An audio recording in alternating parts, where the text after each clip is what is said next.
Buenas tardes, buenos días, ¿sí? Buenas tardes, estoy en lo correcto. Son las 12:04. Vamos a dar inicio a este segundo bloque del seminario, en el cual tenemos 5 invitados. Por favor, subo al escenario don Marco Rodríguez Ormazábal, arquitecto de la Universidad de Chile, analista técnico de la División de Tecnología del MIMBU, ex jefe del Departamento Técnico y de Operaciones Habitacionales del CERVIO, región de la Araucanía. Tiene experiencia en fiscalización, metodología de inspección, sistemas constructivos y análisis técnico. Vicepresidente del Colegio de Arquitectos de Chile. ¿Estamos en lo correcto, Marco, o no me equivoco?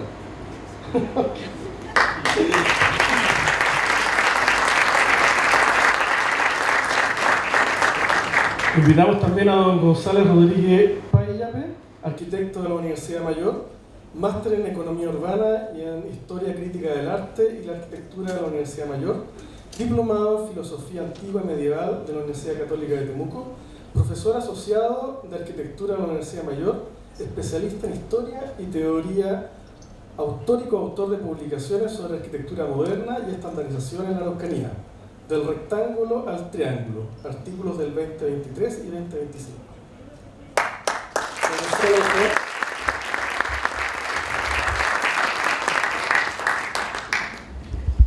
Invitamos a don Gabriel Moraga Alguna, de la constructora Simol S.p.A., constructor civil de la Universidad de la Frontera, ingeniero civil en obras civiles de la Universidad USACH, fundador de Simol en el año 2019 con más de 2,5 millones de metros cuadrados construidos para el MIMBU. Ha entregado más de 7.000 soluciones habitacionales y construido más de 310.000 metros cuadrados habitacionales. Especialistas en proyectos ES19, urbanización y construcción habitacional. Don Gabriel.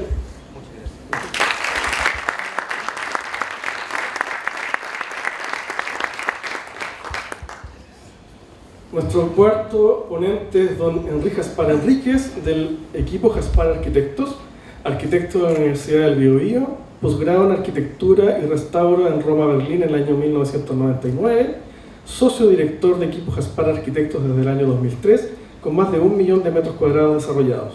Experiencia en proyectos de vivienda, infraestructura pública, cultura y patrimonio.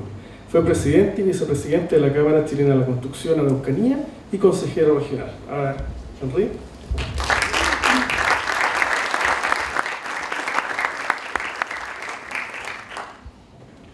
Finalmente, nuestro quinto expositor el día de hoy, don Daniel Smith McLaughlin, de la Universidad Autónoma de Chile, arquitecto de la Universidad Mayor, magíster en Ciencias Aplicadas de la University of British Columbia, MBA de la Pontificia Universidad Católica, actual decano de Arquitectura de la Universidad Autónoma de Chile, exdirector de CERVIO Araucanía entre los años 2011 y 2014, fue presidente de Cora Araucanía y director de la Cámara Chilena de la Araucanía. Reconocido por su liderazgo en proyectos sustentables y de eficiencia energética. Daniel, por favor.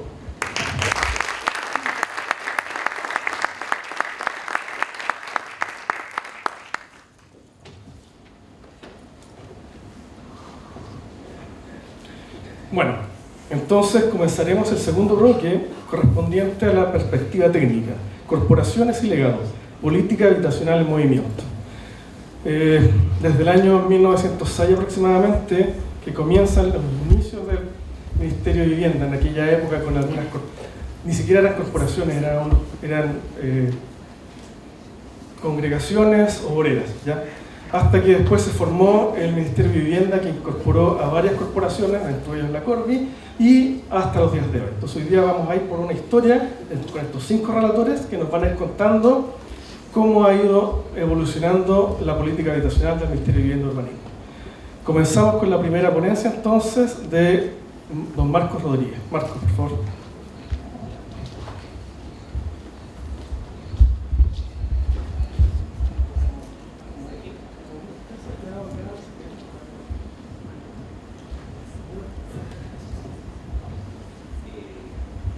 ¿Se escucha?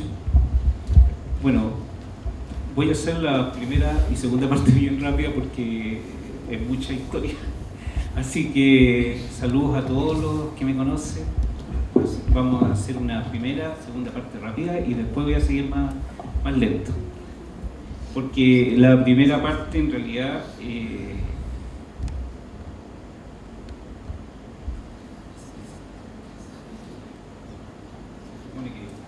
parte aquí, ahí. Mira, la fijé en 1819, ¿se fijan? Yo creo que es mucho. Pero estamos marcados por los sismos, por los terremotos, por los desastres. Entonces, si se fijan, catástrofe tras catástrofe hemos ido aprendiendo de esta situación. Ha sido complicado, pero hemos ido aprendiendo. Está lleno de estas situaciones en el país, no solamente terremotos, incendios y todo tipo de cosas. Recién en los años del siglo XIX Santiago se empezó a poblar, era rural casi, prácticamente, una ruralidad, Puerto de Valparaíso. El Almendral de Valparaíso es un caso que hasta el día de hoy todavía no sabemos bien claro qué hacer. Iquique, todo lo que era faenas productivas, así se construía la vivienda, no se construía a través de ningún aporte del Estado, sino que eran particulares, eran empresas, la iglesia, había un montón de ese tipo de cosas y la gente por autoconstrucción realizaba sus propios temas habitacionales. La oficina salitrera, en Valparaíso habían algunas empresas, la Alameda era un caso histórico más o menos. Y las viviendas rurales eran de ese tipo, o sea, empezaron a aparecer los conventillos. Hasta el año 1891 en realidad el Estado dijo, algo está pasando, empezó a trabajar el tema. Se creó un consejo de higiene, era algo bastante poco de arquitectura, pero era una situación bastante necesaria. Si ya estaba lleno de un montón de gente que venía al campo, y empezó a buscarse una legislación, se demoraron varios años en esa legislación. Igual construían por autoconstrucción muchas viviendas, y ahí aparece lo que a veces el ministerio dijo 1906, así como que empezó el tema. Pero 1906 tampoco fue mucho más. La verdad es que esta ley de la habitación popular de 1906 fue una ley que permitió entender el problema, no fue más que eso. Hay algunos problemas ahí, pero en fin. Y se trató de legislar, primero instante de legislación, los consejos de habitación popular, así se empezó a generar en 1906. Y hubo algunos casos, la población Huemul, Villa San Eugenio, que son unos casos en Santiago, la región metropolitana, donde estaban ligados a algunas empresas, incluso empresas estatales. La San Eugenio está ligado a ferrocarriles, la población Huemul está ligado, parece que a asuntos textiles. Había varias instancias de ese estilo. En 1906, al ladito y colocando ahí el terremoto que hubo, porque siempre estamos marcados por lo mismo. En el caso de la estación central también se produjo, los ferrocarriles ya estaban empezando a generarse como toda una estrategia.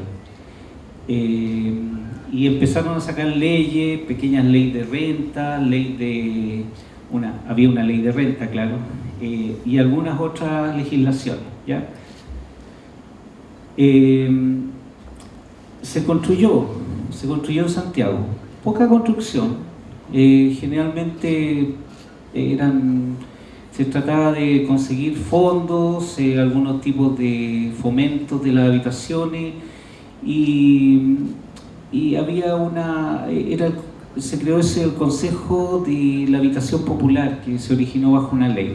Si se fijan, las leyes son 1838, el número de la ley de las primeras leyes. En el año 29, otro terremoto. Ese terremoto en Talca a veces no lo consideran mucho, pero sí fue un terremoto importante. ¿Ya? Todos esos sismos en realidad son de subducción y no son son bastante más desastrosos que otros. Hay como dos tipos de sismos en el país que son más generalizados. El año 31 también se empezó a ordenar un poco la cosa con la Ley General de Urbanismo y Construcciones, o de Construcción y Urbanización en ese momento, y empezó a crearse una ordenanza ya por parte del Estado. Algo se empezó a conseguir. Se construyeron igual una serie de conjuntos. El año 35 también había otro, se creó también estos fondos que eran para poder hacer algunos tipos de intervención. Todos estos fondos en realidad no era el Estado el que lo hacía. Hay mucho de caja, de empleados, de gente que trabajaba. Ellos organizaban esa misma demanda, a diferencia de hoy. ¿Ya? Conjunto Turri, que también fue todo un implemento urbano importante. Aquí es donde partimos recién en esta que llamo tercera etapa, que es el año 39, con el terremoto. El terremoto es en enero, para que se percate, y destrozó gran parte de Talca, Chillán, obviamente, porque fue el terremoto de Chillán, pero también destruyó varios pueblitos cercanos, Cauquenes, Talca. Fue muy destructor y causó la muerte como de más de 20.000 personas. Algunos cifran que fueron hasta 30.000, producto de... Siempre se achaca un poco al tipo de construcción, que era una construcción de adobe. Y se creó... el año justo antes del terremoto se había creado la Caja de la Habitación Popular por un tema de la necesidad de vivienda. Había mucho traslado de gente, hubo una crisis económica donde Chile está en una crisis económica, y mucho del campesinado, gente que trabajaba en el agro, buscaba pegas en otro lado. Entonces se trasladó. Producto de eso se creó una caja de habitación popular. Las cajas generalmente son temas de financiamiento, no tienen otro interés. Y producto del terremoto del año 39 se creó la Corporación de Reconstrucción y Auxilio y se mantuvo la caja de habitación popular. Ambas instituciones, en la caja ya existía, y el 39 se creó en el mes de marzo. El terremoto fue en el mes de enero, y en el mes de marzo inmediatamente se logró hacer esta Corporación de Reconstrucción y Auxilio, que es como la base del Servio hoy en día. Ellos construyeron varios años, no fue como del 39 hasta el 53, fueron como hartos años en realidad, ¿ya? Y ellos construyeron bastante soluciones. Esta caja hizo edificios. Había un incentivo de la arquitectura moderna en ese tiempo, había mucha influencia europea, entonces quisieron construir bajo ese amparo.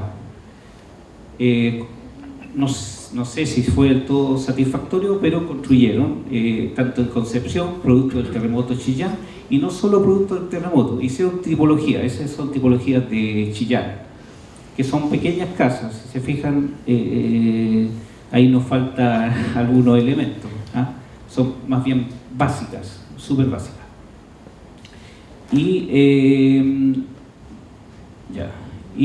Esta caja de la habitación popular duró hasta el año 52. El año 36, bueno, es un bloque en Antofagasta donde, si bien no hubo un sismo, sí era una situación de necesidad de muchos trabajadores de la minería.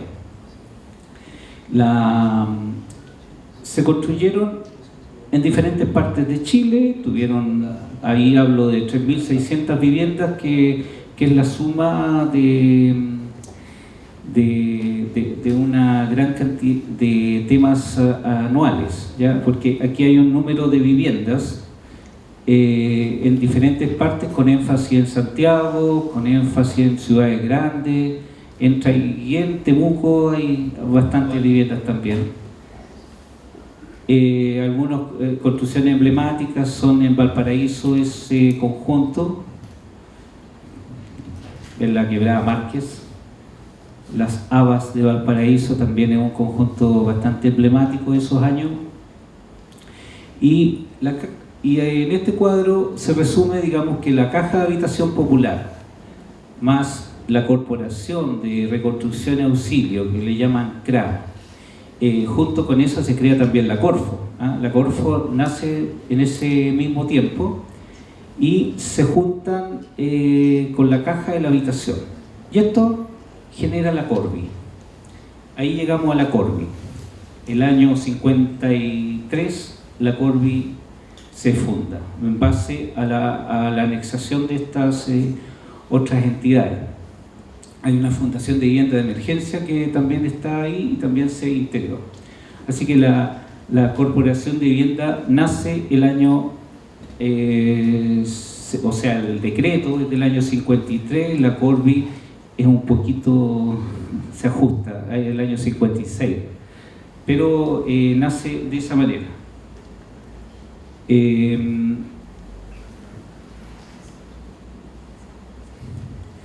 La Corvi, aquí voy a ir más de paso. Mira, bueno, el año 41 que se crea el Fondo de Construcción de Habitación Popular. Los fondos van por un tema más bien financiero, ¿ya? Para que se entienda. El problema habitacional, bueno, va por la Corvi. La Corvi elabora generalmente vivienda. Ellos hacen eso. Y el año 51 se crea la Cámara Chilena de Construcción, porque la alianza público-privada es importante para poder solucionar el tema de vivienda. Sin esa alianza no se podría, realmente es imposible. La Corvi se dedica a la parte de diseño y la Cámara ejecuta. Es un poco esa relación. Esto lo voy a saltar. Ya. Y en este cuadrito quise explicar un poco la Corvi, que nace de la Corporación de Reconstrucción. Después hay una serie de otras instituciones, la Caja de Habitación Popular, la Fundación de Viviendas, que lo había mencionado, y están las empresas de agua potable. Hay varias empresas. Y está la Coravit, que es la Corporación de Ahorro Habitacional, y la Corporación de Obras Urbanas. Ahí estaba un despelote de instituciones, de entidades, era toda una cosa que no estaba ordenada. Por eso nace el MIMBU, se ordena en el MIMBU, se busca una manera, se saca una legislación y se controla a través del MIMBU todo. Esto se recoge y se crea el MIMBU en ese año, el año 65. Hasta ese momento todo dependía del MOB, de diferentes, y tenían autonomía, ¿ya? Incluso la SINAP, que era otro sistema de préstamos, porque no todo era para sectores vulnerables, sino que también había sectores más con algunos otros recursos, ¿ya? La Corvi hace proyectos emblemáticos, los voy a pasar bastante más rápido. Esta es la Villa Portales.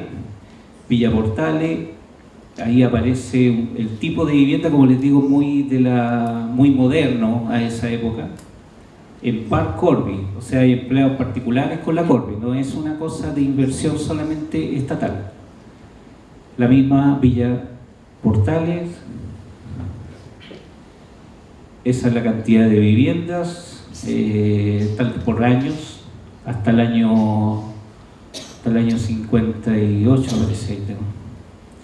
Está conjunto emblemático en El Morro, Paicaví. Si se fijan en la configuración, siempre son edificios, ¿ya? Tiene mucho que ver con el entorno. La Villa Corvi en San Pedro Coronel.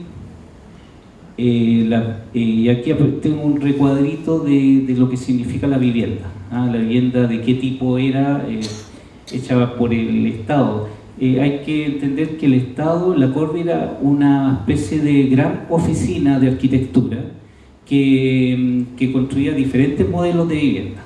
En el fondo ellos llamaban a licitación y las empresas constructoras participaban y construían. Era un modelo así de simple y la plata iba a la Corvi. No era como hoy en día mediante un sistema subsidiario que iba a las personas y las personas como que se desentrababan un poco. Era más simple. Entonces la Corvi trabajó modelos, diferentes tipologías, y reconocen algunos los colectivos 1020, 1010 que todavía están, pero hay un montón de otras tipologías. tipologías de vivienda, estaba todo catalogado, había un trabajo así gigantesco. Esta es la remodelación del Morro del año 68. Ignacio Centeno, Lechero, se fijan, había una cantidad de conjuntos y de ejemplos importantes. Lo que me parece más trascendental es que se crea el MIMBU, y la Corby es parte del MIMBU. También se crea otra institución en ese momento junto con el Ministerio, que es la Corporación de Mejoramiento Urbano, que le llaman Cormo. Y el Cormo es un poquito como el programa del barrio, ¿ah? Ellos trabajaban con la Corby, pero ellos le dan un valor agregado a esas viviendas. Hay muchos ejemplos de eso.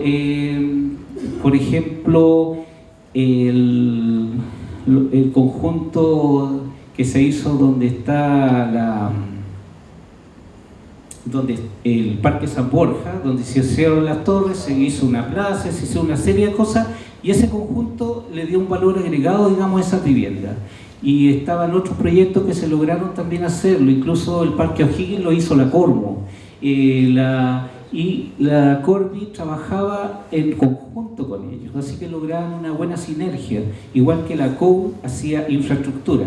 Entonces cuando llega, se junta la ERMU, la COU, que son Corporación de Obras Urbanas, que hacía infraestructura, calles, ferrocarriles, de todo ese tipo de cosas, puentes, el SENDO, que toda la cosa sanitaria, la Corby, que hacía vivienda, la Coravit, que era una caja que prestaba, hacía préstamos y permitía a la gente postular con esas platas, la Cormo, que hacía este mejoramiento urbano, era como, no sé, como entre los condominios, entre lo que significa toda esa vida urbana.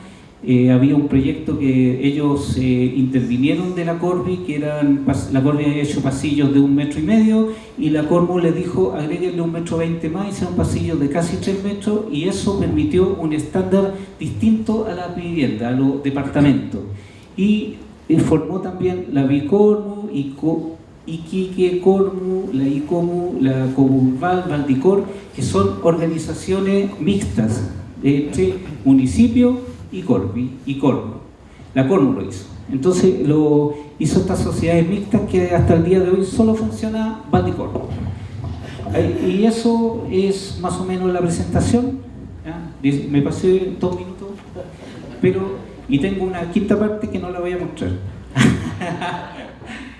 Porque, bueno, esos son algunos ejemplos.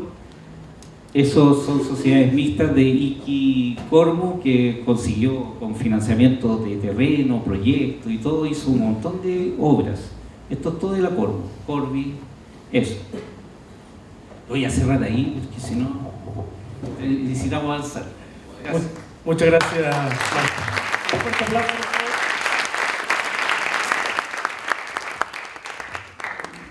Continuamos entonces con don Gonzalo Rodríguez, académico de la Universidad Mayor. Gonzalo, por favor. Bien, la ponencia guarda relación con algo que circunstancialmente está directamente relacionado con lo que nuestro expositor acaba de mostrar. Y es cómo la solución de la vivienda social de la Corby se basó principalmente en la repetición. Y el concepto de repetición, llevado acá como estandarización y tipología, es asumido acá como una estrategia arquitectónica. En tal sentido, conviene revisar también un cambio de mirada. La Corby, como corporación de la vivienda, muchas veces se tiende a verla como algo muy literal, en la construcción de una casa, la construcción de una unidad habitacional. Y en tal sentido, el entendimiento que tenemos de ella siempre se asume que es desde el interior. ¿Alguno de ustedes vivió o tuvo a su padre o a sus abuelos viviendo en una casa probablemente construida por la Corby, la Cormu, ¿cierto? Pero también acá los invito a hacer un pequeño giro, porque también la Corby construye en otra escala. Y por ejemplo, acá muy cerca del lugar en el que estamos acá está la Torre Caupolicán, por todos conocido.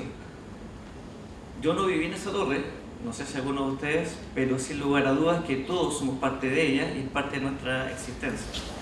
En tal sentido, el concepto de cómo se habita también este tipo de escala y envergadura hace que en el fondo se traslade este concepto no solamente a quien esté viviendo por el interior, sino también a todos los ciudadanos que vemos en este tipo de hitos que ya trasciende a la vivienda y pasa a convertirse en algo urbano, un aspecto que es muy importante. Y en tal sentido, tal como les comentaba, esta ponencia tiene por objeto mostrar ciertos hilos invisibles que nos van conectando a ciertas historias desconocidas. Por ejemplo, la historia de la Torre Caupolicán, que está ligada a dos grandes arquitectos de trayectoria nacional, como son los hermanos Julio y Gonzalo Mardones. Poca gente sabe que ellos son los autores, están detrás de este proyecto de la Torre Caupolicán, junto con la Corby, que es un proyecto del año 74, que finalmente se entrega allá por el 80, y que es un proyecto que es una variación tipológica muy sutil de un proyecto que también se mencionó en la exposición anterior, que es la remodelación San Borja en Santiago. Podemos decir que la Torre Caupolicán es un pequeño fragmento, literalmente hablando, de esta remodelación San Borja, que fue también algo muy innovador en Santiago, en Chile en la época, y que está presente acá también en Temuco. Ahí tenemos un fotomontaje de lo que era este proyecto de remodelación, en la cual aparece esta vivienda en altura, donde ya el habitar colectivo también tiene una implicancia urbana. Aquí hay un aspecto importante del trabajo que hizo la Cormu, la Corporación de Mejoramiento Urbano, que estuvo detrás de este proyecto, y es no solamente ver la vivienda como la unidad habitacional en sí, como una sumatoria de individualidades, sino que es realzar la importancia del conjunto y sobre todo del espacio público. Algo que en el caso de estos grandes edificios, estas grandes infraestructuras, toma mucha importancia, por cuanto estamos viendo que son experiencias que parten con estas torres y que en el caso de Temuco también está acompañado de un conjunto de bloques que corresponden a la remodelación caupolicana. Por lo tanto, la variación tipológica va mostrando una estrategia en la cual no consiste solamente en repetir un modelo, entendiendo por tal un diseño que es cerrado, que se repite tal cual. La tipología, en cambio, es algo que ofrece la posibilidad de una interpretación, es algo que es abierto. Y acá, por ejemplo, estamos viendo de esta remodelación San Borja en Santiago, 4 experiencias, 4 plantas distintas, encargadas a 4 oficinas de arquitectos diferentes. Una de ellas fue TAU, el taller de arquitectura y urbanismo, de los cuales 2 de sus integrantes son los que hicieron la torre Caupolicán. Esto es interesante por cuanto nos está mostrando que la variación tipológica establece algo muy sensible, como es la identidad. Cuando Servio actualmente entrega una casa, entrega un conjunto, se lo entrega un conjunto de familias que en sí, y aquí los asistentes sociales que están trabajando de la mano con eso lo tienen muy claro, son personas que tienen una historia particular. Y gran parte del desafío del Servio y de la vivienda social o económica, la vivienda que entrega el Estado, es cómo no se va perdiendo esta individualidad, cómo esta repetición no va atentando contra el sentido, ¿no es cierto?, único que tiene cada familia y en este caso cada comité que está detrás de estas iniciativas. Y pasa un fenómeno lamentable, diríase así, de cómo esta concepción inicial de un conjunto colectivo en el cual estamos viendo, acá la Torre Caupolicán está remarcada, y el conjunto de bloques está concebido siempre como un gran espacio público abierto a la ciudad. Hoy basta con recorrer ahí enfrente y nos vamos a encontrar con rejas. Uno va a ver la población Yaima, los bloques de la Yaima, ¿cierto?, allá por Andes, y también hay rejas. Veía las exposiciones anteriores y también veía los conjuntos muy bonitos que se están entregando ahora, pero con un detalle: en sus contornos también van con rejas. Y eso también, lamentablemente, nos habla de una realidad también social, que estamos construyendo ciudad de a pedazos, de a fragmentos. Y eso también es un gran desafío que tenemos como país, como sociedad. Esto no es un tema solamente del Servio, Este es un tema de todos, de cómo vamos haciendo algo al respecto, para poder retomar también esta iniciativa que puede ser muy utópica hoy en día, pero que era una realidad y así se concebía en aquel entonces. Acá hay una comparación de la Torre 10, la famosa Torre 10 de la novela, los 80, de la remodelación San Borja respecto de lo que nos muestra actualmente la Torre Caupolicán. Son prácticamente una misma planta, a nivel de estructura es el mismo principio, tan solamente se advierten unas pequeñas variaciones con respecto a los balcones, en este caso las terrazas.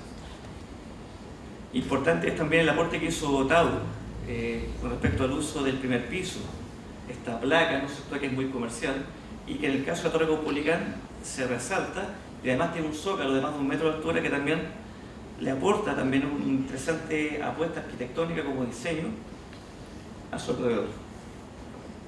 Ahí tenemos estas comparaciones. Y quería pasar también a otros aportes que ha hecho la Corby en su momento, también acá en Temuco, con un edificio que también correspondía a esta oficina. Ya no solamente de los hermanos Mardones, sino que de los 5 integrantes que en conjunto componían Tau. Y este es el edificio que todos ustedes también lo deben conocer, pasa desapercibido, pero está en Miraflores con Caupolicán, que es el edificio Ñilor. Un edificio que en la década de 60, particularmente 64, por así entrega, la Corby tuvo en su oficina. En un proyecto de FL2 donde la sede de la Corby estaba en la primera planta. Y acá también aparece un elemento importante para efectos de la identidad. Aparece el uso consciente de los balcones, la caja a escala, pero sobre todo de un elemento arquitectónico interesante, muy de moda en aquella época, como son las celosías. Y el diseño de las celosías iba trabajando en miras de ir entregando una suerte de individualidad y de una idea de identidad.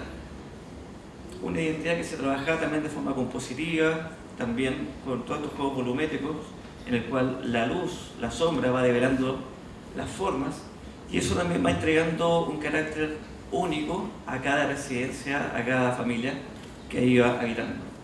Otras experiencias de la Corby, tenemos acá un caso en Rancagua de 190 viviendas, donde este recurso era utilizado y que no solamente era utilizado por la Corby, sino que también destacados arquitectos acá de la región, Armando Pulón y Eva Werner, también lo incorporaban dentro de sus propios diseños de otros edificios de bloque, vivienda colectiva y oficina.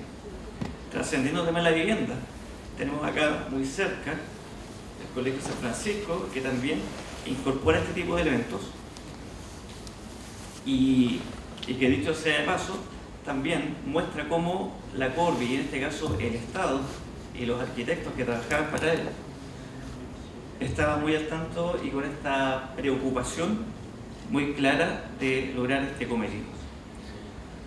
Para finalizar, quería colocar en relieve la importancia de esta variación tipológica como una estética de eficiencia propia, ¿no es cierto?, de un país desarrollista como lo pretendía ser Chile en aquella época, principalmente desde el gobierno de Alessandri hasta pasar por Freire, y cómo esto también trasciende en términos de imagen urbana como una estética también de identidad, algo tan importante en un tema muy sensible como es la vivienda colectiva.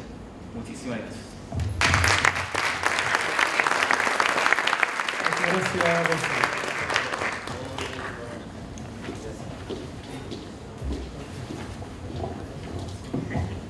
Bien, continuamos nuestra exposición con don Gabriel Moraga, ingeniero en obras civiles de la constructora Simón. Gabriel.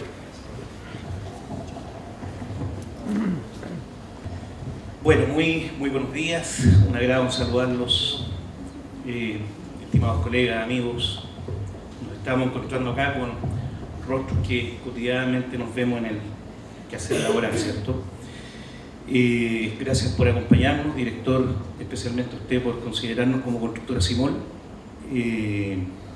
La verdad que días antes hemos tenido la posibilidad de conversar con otras empresas constructoras amigas, así que de alguna forma la presentación que van a ver a continuación tomó varios conceptos y varias recomendaciones también de empresas constructoras de nuestra región. Bien.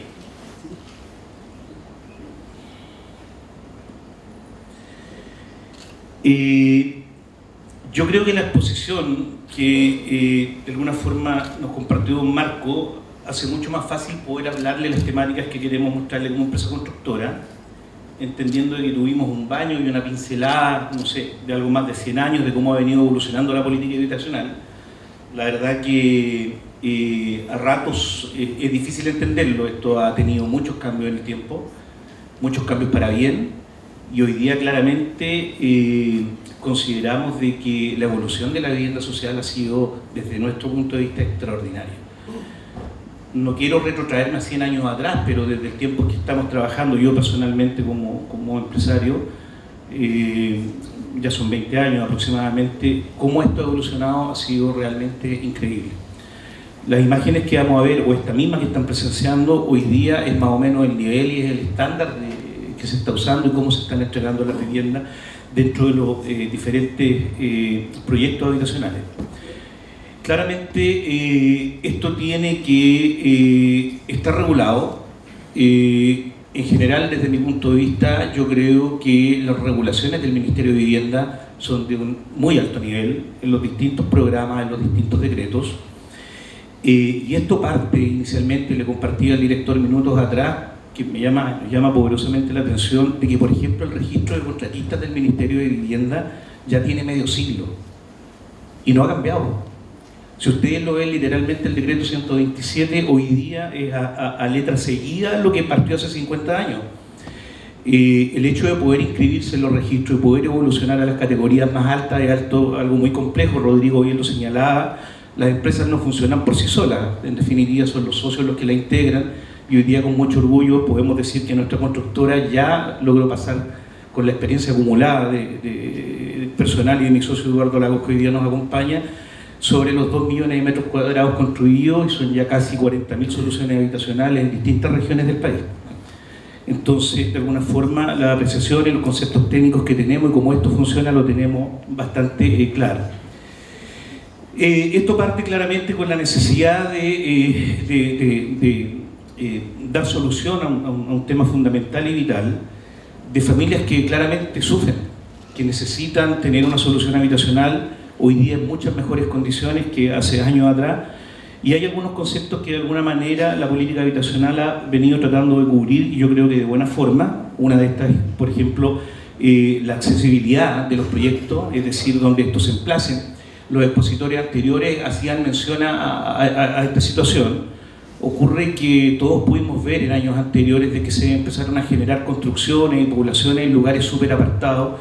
Eso hoy día está totalmente regulado y enmarcado. Hoy día hay a lo menos 5, quizás 8 condiciones sine qua non para efecto de poder definir un terreno y poder empezar un proyecto de vivienda social. No podemos alejarnos, por ejemplo, a más de 500 metros de la locomoción colectiva, no podemos estar a más de 2.500 metros de un centro asistencial, de 1.000 metros de un colegio con educación prebásica o básica, o básica y media, etc.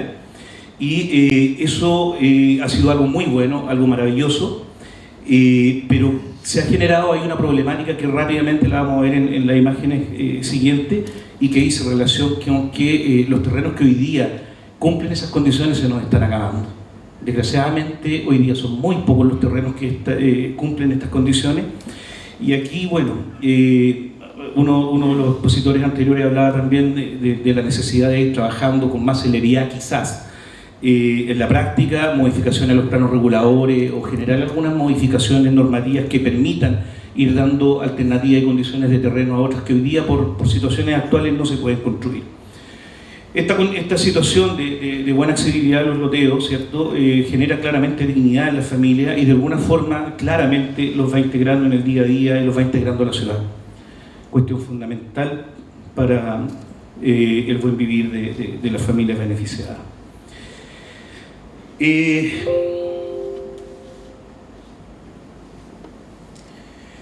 Un viaje en el tiempo. Decíamos que desde sus orígenes la concepción y la materialización de la vivienda social ha experimentado una transformación profunda, con lo que don Marco nos expuso, y a cómo hoy día estamos viendo esto claramente ha evolucionado de una manera muy importante. Lo que comenzó inicialmente como una respuesta a una crisis o escasez o viviendas higienizadas, dijo, parece un marco, era una cosa bien peculiar allá por el año 1900. Hoy día ya van desarrollándose proyectos donde la calidad de vida es muy superior, el entorno es mejor, las viviendas y los proyectos en general tienen una sostenibilidad muy superior a lo que teníamos años atrás. En rigor, y cuando decía relación inicialmente el decreto 127 que rige los procesos constructivos, yo me imagino que a principios del siglo XX estas normativas eran bastante básicas, ¿cierto? O sea, inicialmente teníamos el foco puesto en la cantidad de soluciones básicas de emergencia y con habitabilidades mínimas. Empezaron a surgir decretos, yo fui colocando 2 o 3 que desde mi punto de vista son los fundamentales, y empezamos a enfrentarnos, por ejemplo, muchos años atrás ya, a un decreto 117, donde se fueron generando e implementando estándares mínimos para las viviendas sociales, y hoy día ya hemos convergido a un decreto 49, ¿cierto?, que junto con un cuadro normativo tremendamente exigente, ¿cierto?, nos va dando los parámetros y los lineamientos de los proyectos que hoy día se tienen que desarrollar, ¿ya? En la actualidad vamos de lleno a un enfoque de diseño, de bienestar, sostenibilidad y adaptabilidad, donde rescato de manera muy importante también la participación de los comités de vivienda. Hoy día, cuando uno desarrolla un proyecto de vivienda, entra en etapas, en lapsos, en plazos donde interactúa con las personas y, dentro de otras cosas, ellos tienen que elegir su modelo de vivienda y se van generando a lo menos 4 o 5 reuniones normadas donde el proceso de cómo esto va a funcionar desde el día que ellos se conformen como comité de vivienda y hasta el día que se les entreguen las viviendas, las llaves en sus manos, lo conocen perfectamente. Hoy día hay mucha accesibilidad a la información y la gente en general hoy día está muy informada y feliz con lo que se entrega.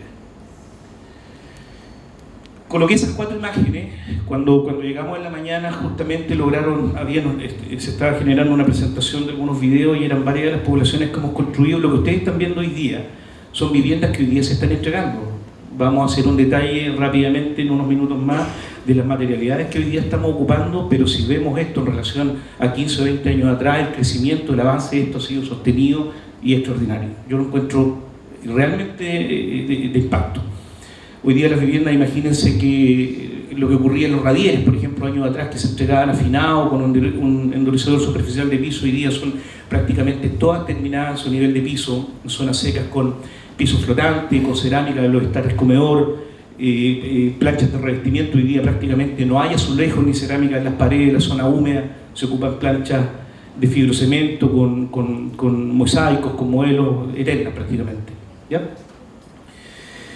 La evolución de la vivienda no solo se refleja en la arquitectura, lo que destaco mucho, también los colegas arquitectos aquí hacen un esfuerzo importante, no solo en el desarrollo de los loteos, sino que también en la forma de las viviendas. Hablábamos con el colega Rodrigo en antes rato, es un poco difícil interpretarlo, pero en general lo hemos podido lograr y se van convergiendo en un producto de muy buen nivel. Hablábamos de la integración de los servicios comunitarios, a la participación en la actividad de los futuros residentes, que es lo que les decía precedentemente. Estas reuniones 4 o 5 durante el desarrollo de postulación se hacen sí o sí, y siempre tenemos el acompañamiento del Servio en muchas de estas reuniones, donde van dando fe también de que las cosas se están haciendo de buena forma.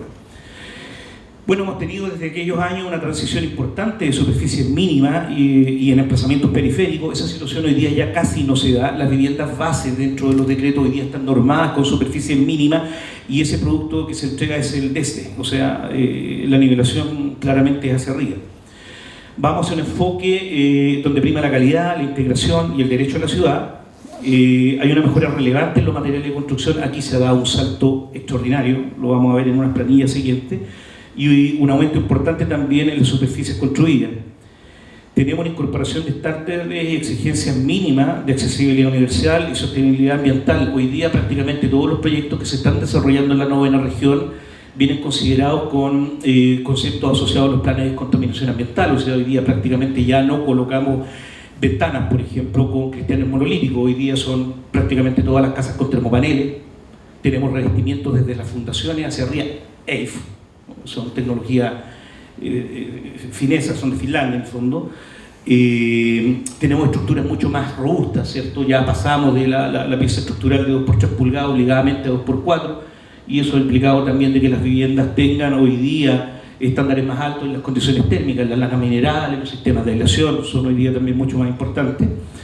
Y tenemos un tema importante que hemos seguido como constructora Simol al Ministerio de Vivienda, y nos hemos apegado con mucha fuerza y fe, digamos, a lo que implica entrar de lleno en la temática de industrialización. Yo, de manera particular, si me retrotraigo hace, no sé, ya a esta altura 30 años, tuve la posibilidad de hacer mis prácticas, 3 o 4 prácticas de construcción civil en la UFRO en Industria Forcade, y ahí teníamos un referente de lleno en aquellos años de lo que es el proceso de industrialización. Con los años se fueron sumando otras empresas más, pero los mecanismos de cómo esto funciona los entendemos, los compartimos, los queremos, y vamos derecho como empresa a ir modernizando procesos y a sumarnos a la industrialización de las viviendas. Hay pilares fundamentales, la participación de la familia en esto. Yo, dentro de las labores que me toca desarrollar en la empresa, lo llevo muy adentro. En definitiva, el rol con las entidades patrocinantes, con el Servio claramente, y con los comités de vivienda lo hago yo de manera personal en toda la región. Es una cuestión que lo he hecho siempre, me agrada, me enorgullece, me gusta, y creo que nos permite tener una interacción con las familias, y que en definitiva vamos pudiendo mejorar todos los procesos y las relaciones con ellos. Los materiales, les comentaba lo mismo. Hoy día tenemos soluciones innovadoras, duraderas y de bajo impacto, y la industrialización, vuelvo a repetir de alguna forma lo que les estaba comentando.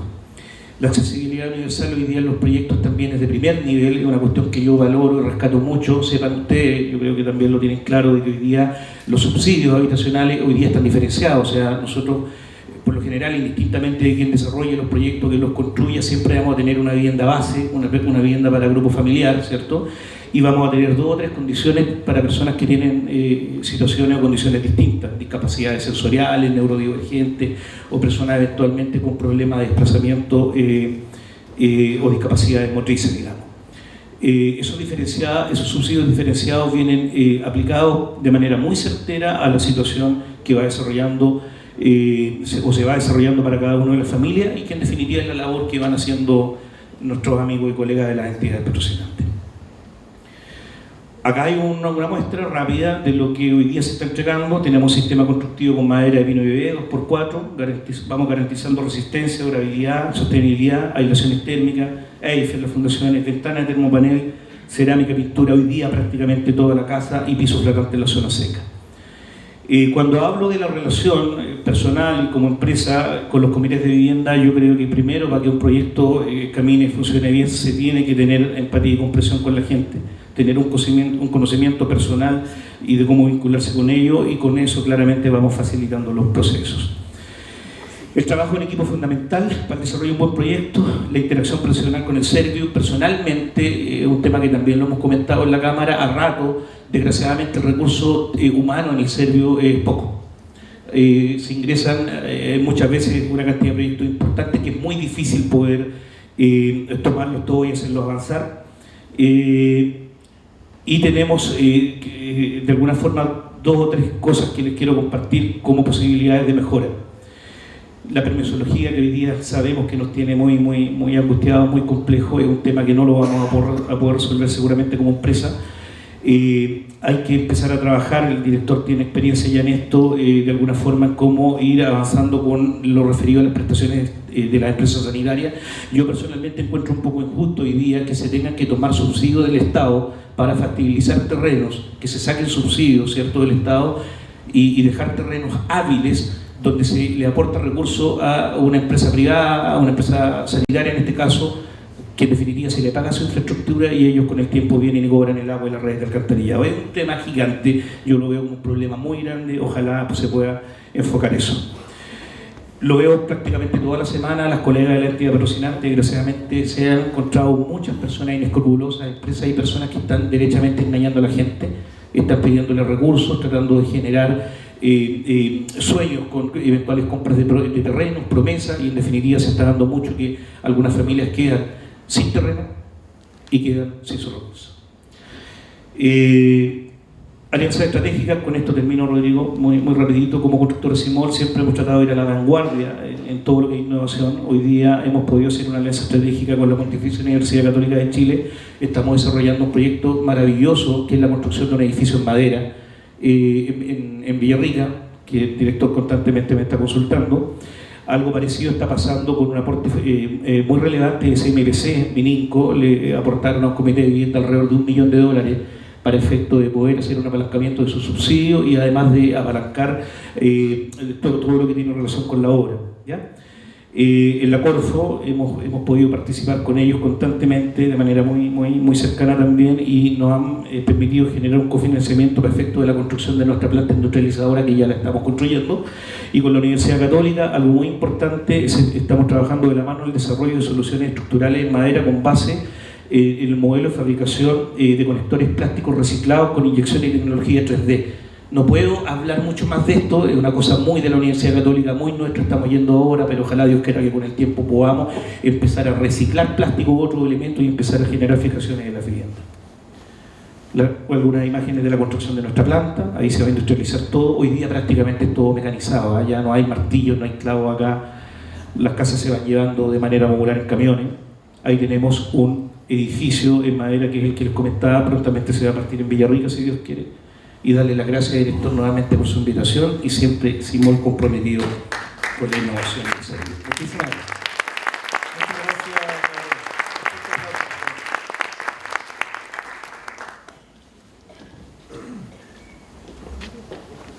Bien, continuamos entonces nuestro viaje en este seminario con don Henry Gaspar, director de Gaspar Arquitecto. Henry, por favor.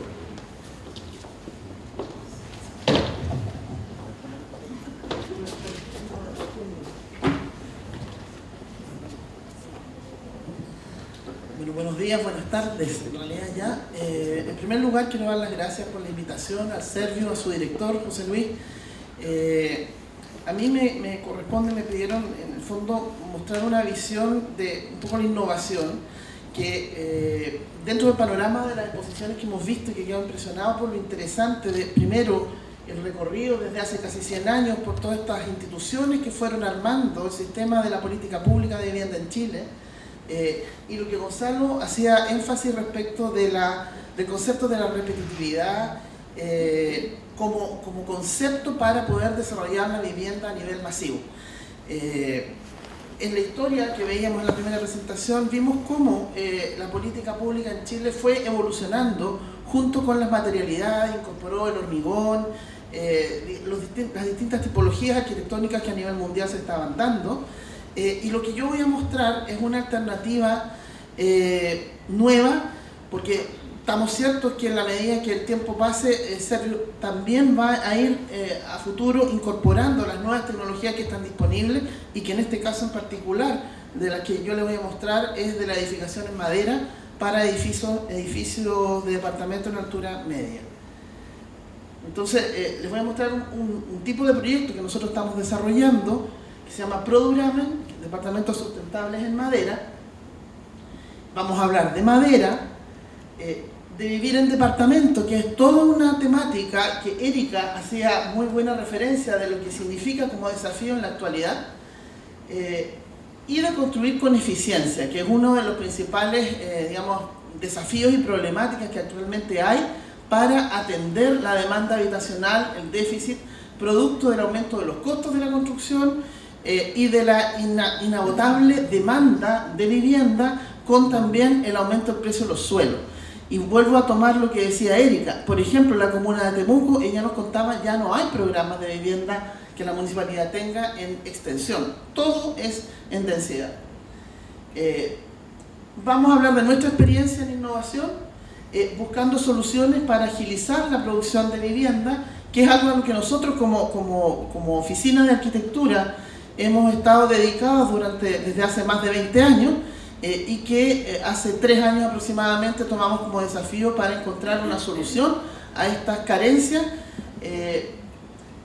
en justamente la madera, que con su nobleza nos ha acompañado desde toda la historia de Chile, desde nuestro origen. Aquí, ¿cierto?, con una vista de las iglesias patrimonio de la humanidad que tenemos en Chiloé, en madera sólida, en madera sin tecnología y que llevan algunos más de 300 años ahí perfectamente resistiendo, y que a nivel mundial hoy, en el siglo XXI, la madera se ha reposicionado después de un siglo XX que fue de la absoluta preponderancia del hormigón armado, que en Chile ha dado muy buen resultado, porque desde el punto de vista sísmico nosotros en Chile somos reconocidos porque tenemos terremotos 8 y tanto y no nos pasa nada. O sea que hoy día realmente los terremotos a nadie, probablemente a la mayoría no les gusta por la sensación, pero no porque se destruyan las ciudades como vimos en la primera presentación. Y estas son ejercicios, digamos, distintas opciones de edificios en altura que a nivel mundial están desarrollados en las últimas décadas en madera. Esto es en Australia, por ejemplo, donde vemos rascacielos de 50 pisos en construcción con estructura 100% en madera, lo que nos, digamos, garantiza que la madera es un material que estructuralmente y desde todos los otros puntos de vista es absolutamente válido para construir en altura, que es el desafío que tenemos hoy. En Chile estábamos acostumbrados en las últimas décadas, ¿cierto?, a la madera como material hábil para casas unifamiliares.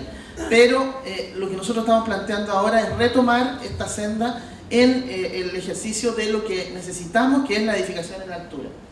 Entonces ahí surge el ProDuramen. ¿Qué es este ProDuramen?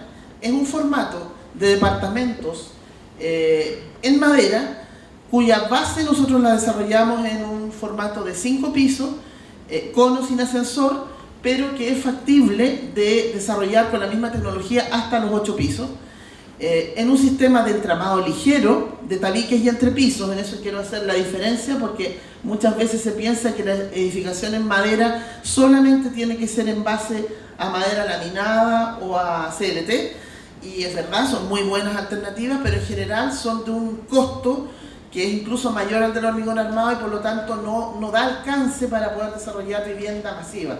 Y en cambio el entramado ligero es una tecnología mucho más a la mano, que no permite la construcción de grandes torres, que no tenemos para qué, porque para eso está el hormigón, pero sí para alturas medias de hasta desde 4 a 8 pisos. Los paneles que constituyen esta edificación son completamente industrializables, panelizables en planta, con lo cual el proceso constructivo se transforma porque se construye la obra gruesa del edificio en una planta industrial y se traslada en camión para hacer un montaje in situ con grúa, reduciendo los tiempos de construcción, aumentando el control de calidad en la medida que se hace en planta, disminuyendo la mano de obra, que es un problema en la construcción porque la mano de obra de la construcción no es calificada y es muy volátil, de manera que en planta sí hay mano de obra calificada y por lo tanto se aplica mayor conocimiento a la construcción. Y las soluciones constructivas que estamos usando son soluciones que son públicas y que están completamente certificadas al fuego, a la resistencia acústica, a la térmica y por supuesto al tema sísmico. Aquí vemos un poco esta digamos, estructura, que aquí la mostramos con núcleo vertical en hormigón, pero que también nosotros la recomendamos que sea 100% en madera porque da mejor resultado para efectos de, por una parte, comportamiento sísmico y por otra también en el proceso constructivo que se agiliza. ¿Cuáles son sus ventajas comparativas? Primero, las que son inherentes a la madera. La fijación del CO2 con la sustentabilidad que eso lleva aparejado, la disminución de la huella de carbono y la disminución de residuos, que también trae un impacto dentro de los costos de la construcción. Hoy día se calcula que un edificio de 10 pisos en hormigón que se construya, hay 3 pisos de escombros que hay que retirar de la obra. En segundo lugar, lo que mencionaba, la prefabricación y la industrialización, con el control de calidad en planta, y la posibilidad de disminuir los plazos, disminuir los costos y disminuir la mano de obra. Y el impacto masivo de un proyecto que generado a partir de módulos, de pequeños módulos de 20 unidades, es escalable en el tamaño para atender a distintos tipos de terrenos, tanto de normas urbanísticas como de topografía. Hay un poco una visión del conjunto de los dos tipos de edificios que nosotros generamos y las características técnicas que ya un poco las he mencionado, así que en honor del tiempo vamos a pasar para ver derechamente los dos formatos base de edificios en madera que nosotros desarrollamos. El primero es un edificio de 20 departamentos con 4 departamentos por piso, en este caso ahí de 3 y de 2 dormitorios que cumplen con, en este caso, las superficies y los higienizados técnicos del DS19. Esa es la fisonomía de la fachada, su aspecto exterior, su revestimiento exterior es de fibrocemento, en 2 formatos ahí, tinglado o liso, y el fibrocemento no es una solución estética solamente, sino que es parte de la solución que certifica el desempeño al fuego. Si se quisiera, se puede revestir eso por temas estéticos con otra cosa encima, pero el fibrocemento quedaría como un encamisado base.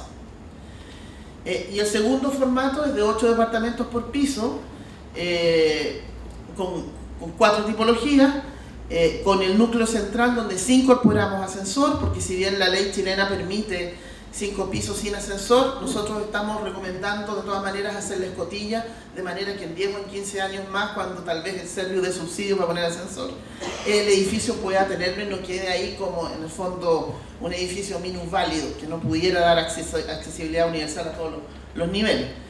Esa es la fisonomía exterior del edificio, digamos en sintonía con el otro, las mismas materialidades.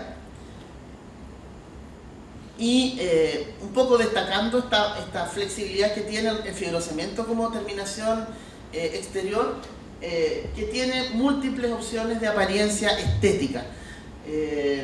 Y aquí destacamos que la madera, uno muchas veces asocia, ¿no?, un edificio en madera, hoy voy a ver la madera bonita o se me va a afectar con la lluvia.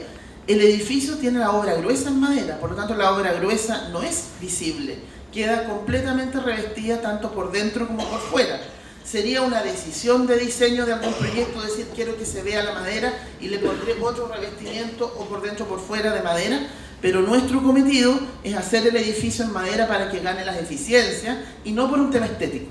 Entonces, por protección, la madera de la obra gruesa queda revestida.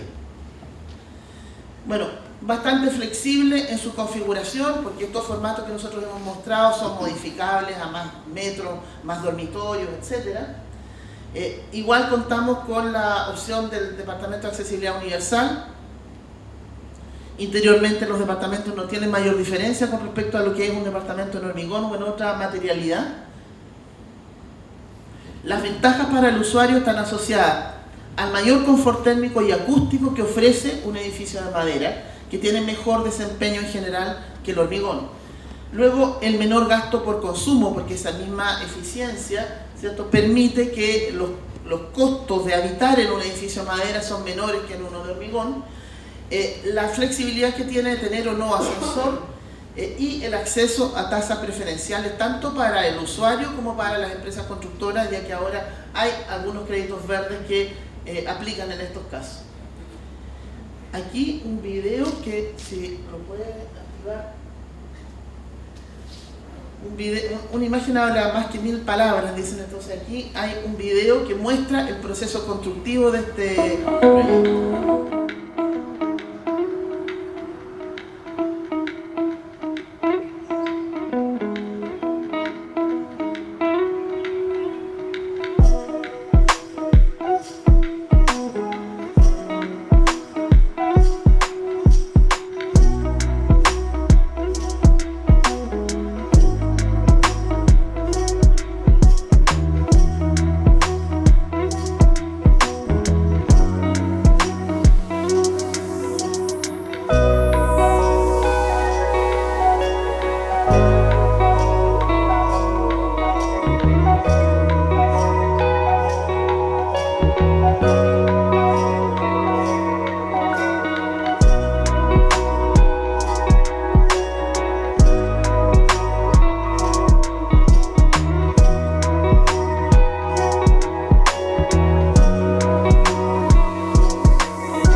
Ahora, este formato, como decía, tal como la madera es flexible, el formato de proyecto y de edificación en madera en altura, este programa es flexible, y el mismo formato que les hemos mostrado en 5 pisos es desarrollable en más altura hasta los 8 pisos, con diversidad de formatos de planta. De hecho, desarrollamos el mismo formato para DS49, que en general son departamentos de 3 dormitorios, y con el que veíamos con la cubierta oculta, y también tenemos desarrollado el mismo formato, pero con los techos con mayor pendiente a la vista, con aleros a la vista, para las zonas más lluviosas en el fondo.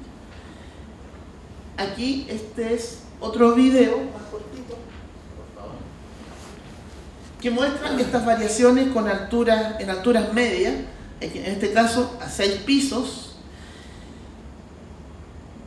y ahí nos va a mostrar esto, la inteligencia artificial. Esto no lo hicimos con los planos, el programa en 8 pisos, ¿ya? Que es la mayor altura a la que se puede llegar con esta tecnología de entramado ligero a costos razonables, porque nuestra idea es mantener los costos dentro de lo que es razonable y no hacer un desafío de ingeniería. Ahí hay que cortarlo, por favor, porque se está repitiendo. Y aquí voy a terminar. Estos son algunos proyectos que nosotros hemos desarrollado aquí en la región de condominios de algún programa con financiamiento del Servio. El de arriba se llama Lomas de Javiera y el de abajo Valle de Javiera, que esos son de 8 pisos también con ascensor.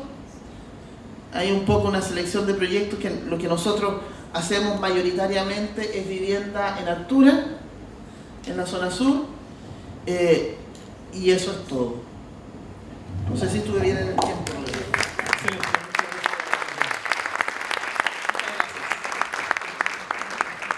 En realidad te pasaste por 21 segundos, te pasaste. Así que... Bien, antes de continuar y que pase nuestro último presentador, recordándole que Mauricio Contreras, que está sentado al final y que se va ahora a comenzar a pasear por entre la sala, y don Jorge Aceituno, que está en el otro extremo, ellos van a ir recopilando las consultas que ustedes tengan para poder continuar después el bloque de consultas. Daniel, por favor. Muchas gracias, Rodrigo. Un gusto saludarlos a todos y en especial al director José Luis Sepúlveda, agradecerle enormemente la invitación a este espacio. La verdad es que me honra mucho el poder estar aquí y ver muchas caras conocidas de un equipo al cual llevo muy profundamente en el corazón desde que nos tocó trabajar juntos. La verdad es que cuando me invitaron no me quedó muy claro, digamos, qué es lo que tenía que presentar, porque no soy experto en vivienda.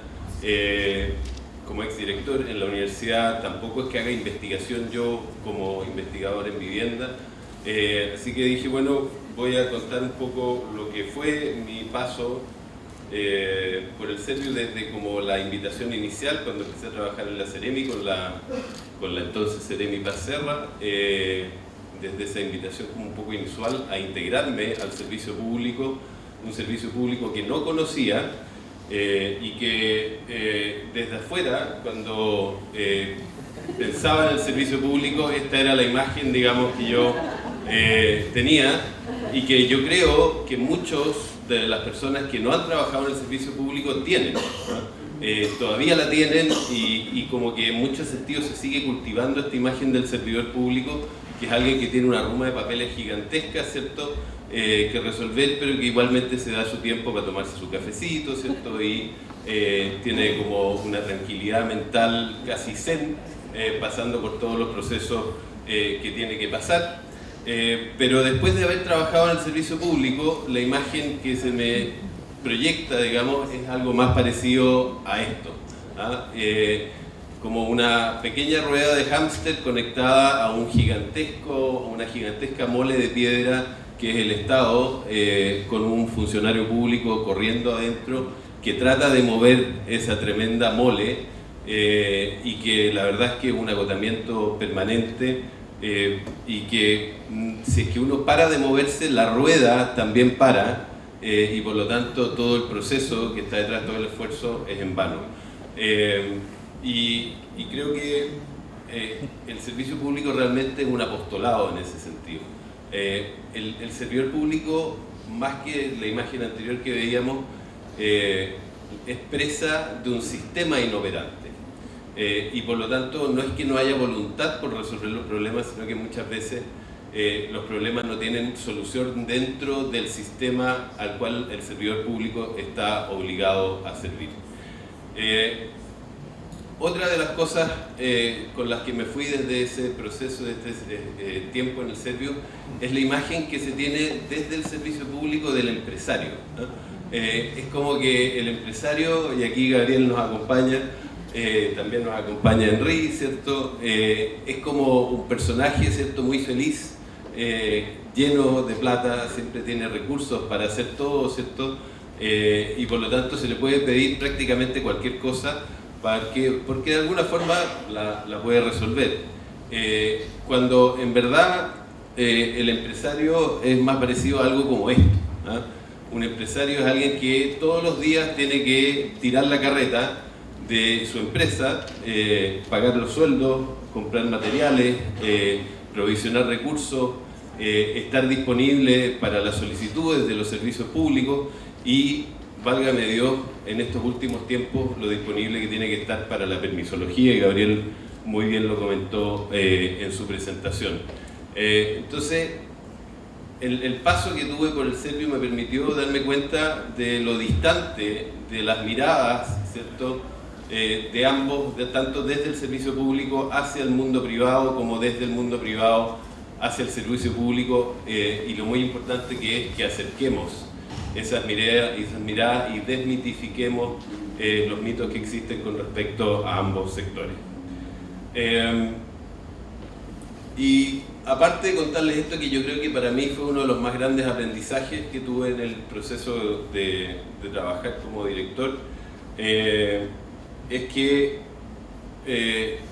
contarles un poco lo que vivimos en el tiempo en que yo estuve ahí, ¿no? Nos tocó asumir, quizás después de la catástrofe más grande que hemos tenido después del terremoto del 60, ¿cierto? Esta imagen es una imagen muy elocuente. A pocos días de asumir el gobierno tuvimos este tremendo terremoto del cual la Araucanía no estuvo exenta, y muchas de las ciudades de la Araucanía se vieron afectadas, particularmente Angol, que fue una ciudad muy afectada, Traiguén, y por supuesto aquí en Temuco también, y tuvimos que aplicar herramientas distintas, y Marco lo decía muy bien, digamos, cómo los terremotos han ido marcando la evolución de la política habitacional, y esto no fue la excepción, digamos. Aplicamos planes como los planes de regeneración urbana, ¿cierto?, que no abordaban la ciudad únicamente desde la vivienda, sino que desde el equipamiento, y cómo esto podía ser una oportunidad para volver o para construir una mejor ciudad, y además de la construcción de una mejor ciudad, modificar los planes reguladores para que pudiésemos abordar aquellos hallazgos de deslizamientos de tierra, por ejemplo, o de inundaciones en la zona costera que se dieron producto de los tsunamis. Aparte de este terremoto, tengo que decir que a nosotros nos tocó una época de mucha bonanza, y esto yo no puedo atribuirlo directamente a la gestión que haya hecho un gobierno u otro, sino que yo creo que en ese particular tiempo tuvimos un alineamiento, se dio un alineamiento entre el subsidio, el valor del subsidio que se entregaba, y el costo de construcción y el costo de los terrenos, que nos permitió avanzar muy rápidamente en las soluciones habitacionales y llevar en ese tiempo el déficit habitacional cuantitativo a su mínimo histórico. Algo que hoy se ve muy lejano, pero que es perfectamente posible de hacer si es que hacemos los cambios, principalmente cambios legislativos, y yo celebro hoy día la agenda de permisología que se está tramitando en el Congreso para que podamos hacer más fácil llegar con soluciones a cada una de las familias. Nosotros, gracias a Dios, en el tiempo que yo estuve como director, no teníamos este exceso de permisos que tenemos que tramitar para poder hacer cualquier cosa. Podríamos decir que era bastante más sencillo, si bien no era sencillo en absoluto, pero era bastante más sencillo que hoy día poder sacar adelante los procesos de aprobación de los permisos de construcción. Y eso nos permitió también algunas cosas, algunos gustitos que nos dimos, y quiero destacar esto, más que la cantidad de viviendas que se construyeron en general, digamos, todo, destacar cosas que pudimos hacer, como este diseño, por ejemplo, de viviendas especialmente diseñadas para machis que se construyeron. El alcalde de Puerto Saavedra hacía mención en su presentación a las viviendas que hoy día están construyendo. En ese tiempo también pudimos entregar subsidios de vivienda especialmente diseñados para machis, con un reconocimiento muy importante a la particularidad cultural que tenemos en la Araucanía. Y en ese sentido la política pública de vivienda no puede ser vista como una política general, sino que tenemos que también caer en cada una de las particularidades del lugar o del territorio donde estamos trabajando. Y además de esto también pudimos trabajar en algo muy bonito que fue la vivienda pehuenche o la vivienda cordillerana que se entregó después del terremoto del 2010. Tuvimos el terremoto blanco en Lonquimay, no sé si se acuerdan varios, pero nevazones de hasta más de 2 metros donde mucha gente quedó aislada porque no podía salir de sus casas producto de la nieve que estaba acumulada afuera. Entonces se diseñaron también viviendas que estaban especialmente adaptadas, separadas del suelo, levantadas en palafitos para las zonas cordilleranas, y pudimos también entregar este tipo de soluciones gracias a un trabajo conjunto. Y aquí quiero destacar algo que pocas veces se destaca, pero el éxito de la política habitacional se da muchas veces gracias al trabajo conjunto, no solamente de los funcionarios al interior de este servicio, sino que de el Serviu y la Seremi trabajando de la mano, el Serviu, la Seremi, el municipio trabajando de la mano, el Serviu, la Seremi, el municipio y todos los otros servicios públicos trabajando juntos en pos de un objetivo común.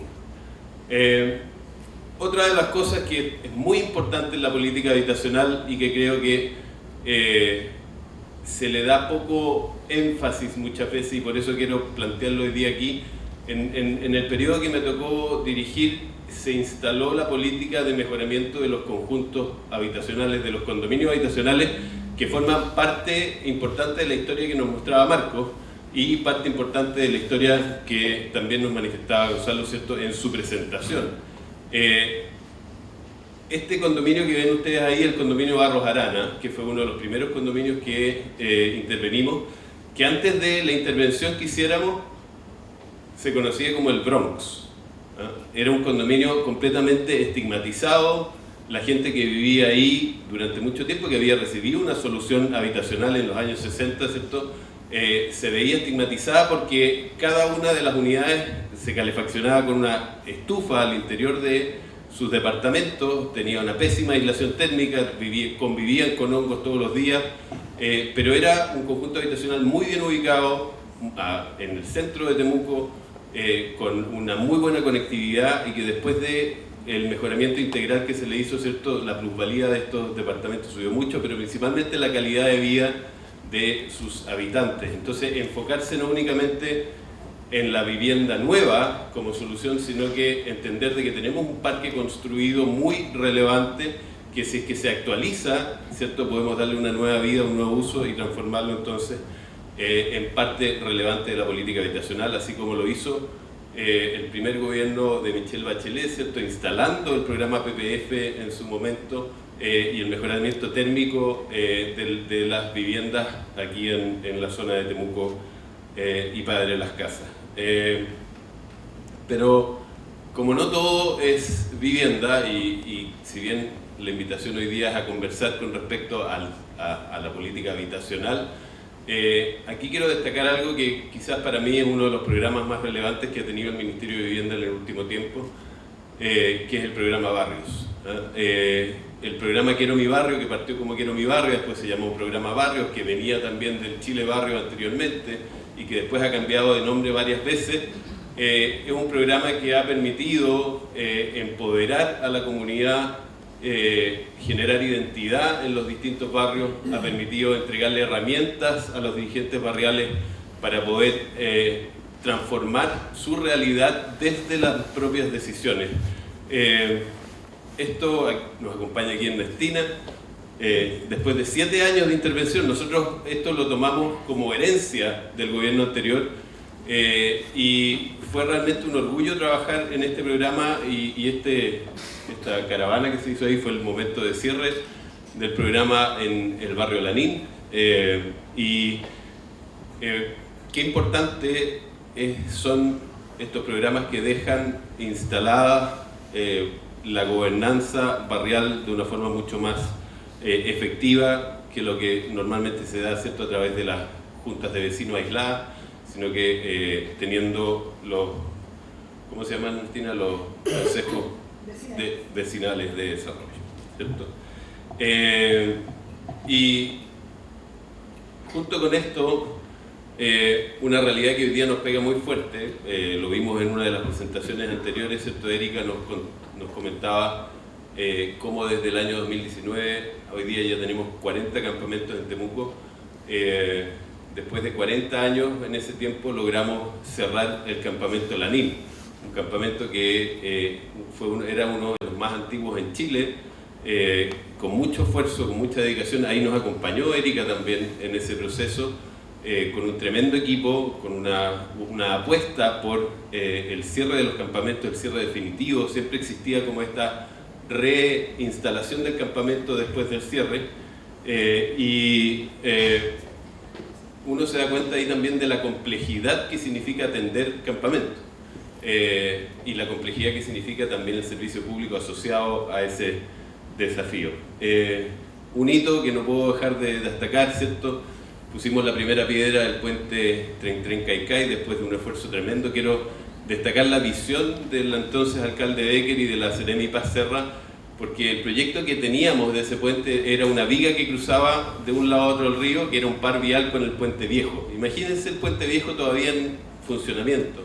Y este proyecto no únicamente permitió la construcción del puente, sino que permitió dotar de vialidad estructurante a la comuna de Padre Las Casas, que no la tenía. Se construyó la avenida Huichahue, la avenida La Quebrada, la avenida Circunvalación, todo en conjunto con este proyecto, que si bien el puente es como que lo más visible, es un proyecto que cambió la vialidad de la ciudad.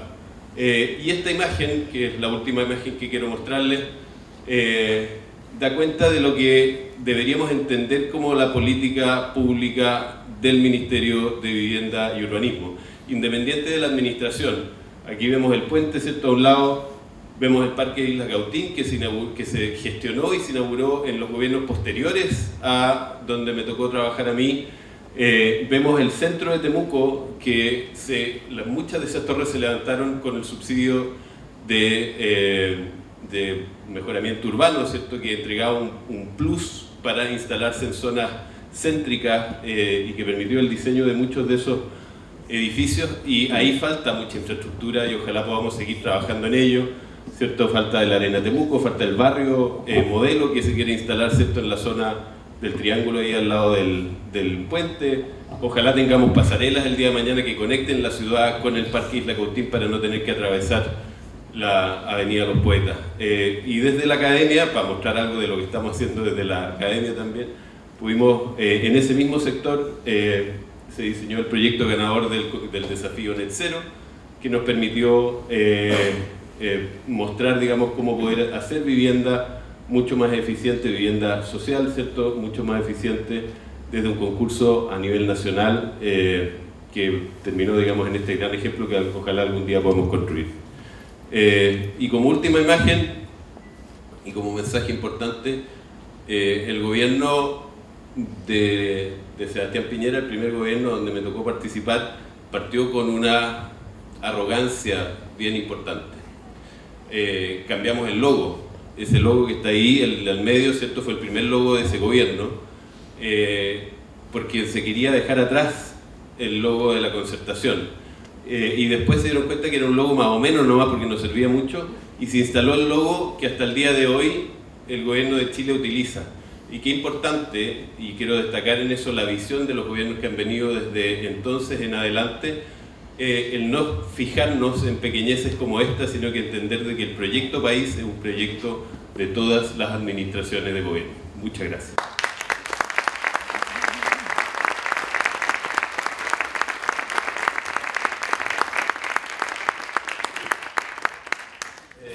Quería agradecer la presencia de todos y cada uno que estuvieron esta mañana, los que se fueron y que ya no podrán escuchar mis palabras, pero también los que están acá hasta esta hora.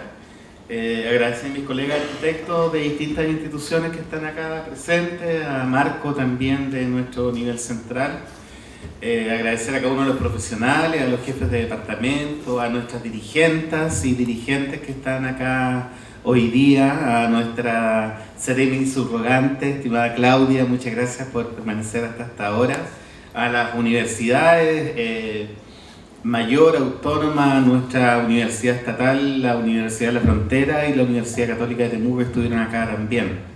Agradecer a los profesionales y las empresas de la Cámara Chilena de la Construcción que han estado acá y agradecer a cada uno de los asistentes e invitados. Tuvimos hartos colegas municipales también, Sandra y Erika, que aquí permanecen todavía. Ha sido una mañana bastante intensa y muchas miradas para enfocar. Seguramente hay muchas ideas que pueden surgir de lo que aquí se ha planteado. Yo me quedaría con 6 conceptos, que es un pequeño resumen de gran parte de las conversaciones que han surgido. En estos 86 años de historia que tenemos como Serviu, siguen pendientes algunos desafíos que son muy relevantes de considerar cada día de nuestra gestión. La accesibilidad del suelo, de las viviendas, la financiación de nuestras viviendas y la financiación de la posibilidad de permanecer en ellas hoy día a través de otras cosas como de los condominios y de otros factores que empiezan a involucrar son parte permanente de un desafío que es estructural. La dignidad, que también se planteó acá, la seguridad de nuestros barrios, de nuestras viviendas, la posibilidad de acceder de buena manera a construcciones de calidad en barrios bien emplazados forman parte de este permanente desafío. La integración, ¿cierto? Hemos tenido avances, hemos tenido mantenciones, como se han visto en algunas de las exposiciones acá, y hay harto que avanzar todavía, ¿cierto? Avanzamos en algún momento, pero estamos estancados. Cómo las personas con distintos ingresos, con distintos niveles educacionales, con distintas formas de ver la vida, con distintas oportunidades de la vida, somos capaces de vivir juntos, unos cerca, unos al lado de los otros. Si alguna vez logramos resolver eso, nuestro país será mucho mejor que el que tenemos hoy día y el que hemos logrado construir hasta ahora. La participación, el escuchar al otro, el validar al otro. Marco hizo una gran exposición que incluyó el régimen de la promoción popular y después de la participación popular, y hoy día hablamos de participación sin apellido, pero es muy importante entender que no solamente somos una institución estatal, ¿cierto?, que busca generar construcciones, generar ladrillos, tener hormigón, tener madera, tener cemento. Nosotros trabajamos para que las personas puedan habitar esas viviendas. Y en ese sentido, claramente aquí está demostrado que este es un ministerio fundamentalmente social. Desde nuestros colegas que trabajaron con las tomas, con las operaciones sitios que revisamos en la larga historia del servicio, hasta la formalidad que tenemos hoy día en el Fondo Solidario de Elección de Vivienda, en el DS-19 y en todos los programas de mejoramiento, el rol de los vecinos, de los pobladores, como se decía antes, de los futuros propietarios de las viviendas, de los actuales propietarios de las viviendas, es un rol determinante. Sin esta triada, profesionales, empresa privada y dirigente, si falta alguno de los tres, siempre vamos por mal camino. Es muy importante este equilibrio. El financiamiento. En estos tiempos que está tan de moda decir que el Estado, por algunos, que el Estado hay que achicarse y que tiene que tener menos financiamiento, esto no se hace sin recursos. Hoy día tenemos un presupuesto nacional de 6 billones de pesos en el Ministerio de Vivienda, que es financiado principalmente por los impuestos, por nuestro cobre y nuestro litio. Para mantener este nivel de inversión necesitamos que el Estado permanezca en este nivel de inversión. Claramente la construcción de las miles y miles de viviendas y los miles y miles de mejoramientos que se hacen en todo el país necesitan financiamiento. Y finalmente, esta alianza que ya mencioné. Toda nuestra historia está hecha con 3 actores. El Estado, que representamos nosotros, los municipios, las universidades estatales, etc. Los privados, las empresas constructoras, ¿cierto?, que construyeron esas poblaciones en los años 30, en los 40, en los 60, la Torre Copolicán, las que nos construyen hoy día, como la de Gabriel y otras empresas que están aquí presentes, y los dirigentes organizados. Desde esos dirigentes de las operaciones sitio y de las tomas hoy día, de los campamentos, los dirigentes de nuestro Fondo Solidario, los y las dirigentes de nuestros comités de mejoramiento, si alguno de los 3 falta, si falta el empresario, si faltan los dirigentes o si falta el Estado con el financiamiento adecuado, claramente el resultado siempre es peor. Yo quiero agradecer a todos los presentes por habernos destinado su mañana, particularmente a los expositores, a los panelistas, agradecer a los municipios que vinieron, agradecer a las empresas que nos están acompañando y agradecer a nuestro colega arquitecto Marco Rodríguez, que fuera jefe del departamento técnico por muchos años en este servicio y que hoy día está en uno de sus últimos días de trabajo porque Marco está a punto de jubilar. Así que quisiera despedirte de este Servio Araucanía, Marco. Yo sé que vas a seguir trabajando en forma particular, pero brindarte un aplauso caluroso de tus compañeros.